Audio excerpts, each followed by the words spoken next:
cross lang pi ka zol lai hin ha san le lung leng vai na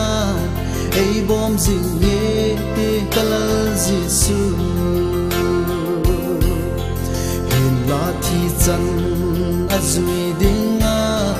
ki pe ka hi nung chom po nge ha sa na ho nei bom zong le Calvary ra o Calvary na hanga hu hinna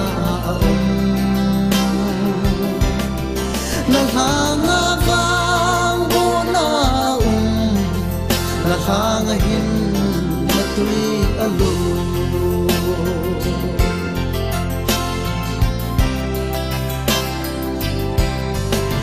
cross lampi zol lai hin mu le lang thin hang le phai cham ei nop da na chen te hi lo Calvary lang isun ka sia chi jing dinga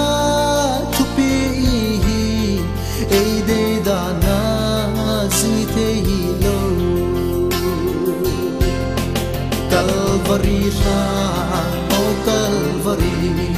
na hanga hu hinna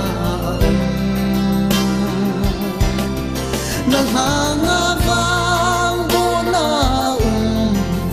na hanga hin na tui alo